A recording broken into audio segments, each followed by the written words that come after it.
with your facility. What are other key areas? Your first impression, okay? How does the patient trust you? Because of your credibility. This has been around for so long, but put your diplomas up, put your stuff on the wall. This certificate, I'm not saying that for any other reason. Let them know you commit to continuing education. They don't know. And it makes you credible, okay? Put your diplomas on the wall, you know what, of all your doctors. There's nothing wrong with doing that. It's a small thing, save you buying artwork, right? And you'd be amazed at how many patients read them, or they at least stop and look at them. And especially if you're bringing in a new associate, or what we talked about is the baby doctor, right? You want to come up with every certificate they've done since high school to show that they're credible, because you're transferring trust. Trust, the first C of trust is, are you credible? Someone will trust you if they know you're credible. What else can you do in your facility? You have a clean patient washroom. It's updated. It's kept clean all the time. What else can you have, do you think, to enhance your facility? Might want to get rid of the shag carpet. It's got lots of gold in it, though, if it's been there for 25 years. Okay, what else? Music. Music, okay?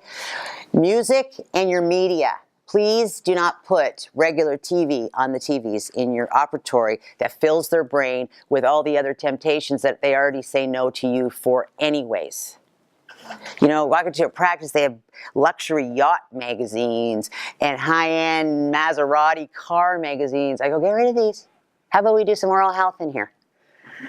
Because they're going to be sitting there looking as soon as you tell them their dentistry, their investment's almost as much as half of that luxury lot. It sounds silly, but it's real. Okay, so you want to have relevant to oral health, anything you want to communicate, you want to have, but your TVs in your operatories, like Young and Restless all day, and the hygienist says, well, I really like it. I love that. But that takes away from the relevance of what you've got to communicate. And you have a very short attention span and window to communicate what you're relevant about. You've got lots of different companies. They can get, you know, you can have dental procedures showing, and everyone has different schools of thought. But I will tell you, someone listening for an hour to Crisis News Network, like my mother does, changes their mindset and their positivity. What's Crisis? That's CNN. Right? Because it's doom and gloom. Forget not watching news before you go to bed. This is, how about you don't have it on all day long, because there's not a lot of positive in that. How about you educate their attention span on what it is that's relevant, like the mouth-body connection, or importance of oral health, right? Patient education. What else about your facility? Maybe small things like water, coffee, hot towels. Yeah, so in this day and age, wireless. Secured wireless. Wi-Fi.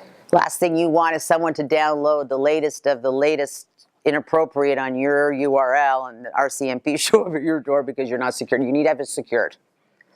Okay? So you offer wireless. It's the little things, right? Coffee and water wouldn't hurt. Okay, Q-rigs, dentistry love Q-rigs. Why? Because the patient can make it themselves. Yeah, we have hot towels. Hot towels. I'll tell you the other thing is, as far as the human senses, hot towels are very popular. Okay?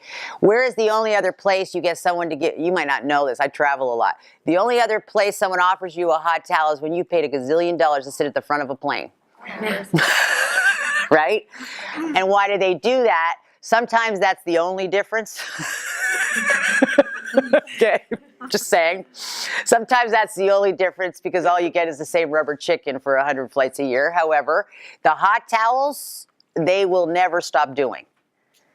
Practices that have hot towels, it doesn't have to cost you a lot. One of the biggest things that people hate about dentistry is the smell. And if you took your mask off and the cotton rolls out and your loop's off and you smelled a burning, drilling tooth, you wouldn't like it either. It's just we're in it. So there's companies that offer really inexpensive air fresheners to add scent, Be careful of scents. I don't mean like perfume, because there's people that now have scent allergies. When in doubt, tell them the truth. Why did you take off CNN? We found a lot of people were finding it depressing and it's very distracting to your dental visit. So we now want to show you things relevant to your health care in the mouth-body connection, because bugs here is bugs everywhere. I'm just kidding. You don't say that. So yeah, just tell it. When a patient notices, guys, you need to get excited, because it's when they look at you like the sun in their eyes and they don't notice anything's different, you got a bigger issue, because they're coming in clueless anyways. Right? Don't be afraid to say, why do you have this now? Because why we're doing things, there's no bad intention. It's all about who? Right? Now, you wouldn't say, well, my case acceptance is down and this crazy woman said that it'll go up if I stop telling you about yachts, right? That's your inside voice, okay? What's in it for them? Anytime they ask you a question, you're doing something genuine, it's always going to be what's in it for them, and you tell them. And they remember.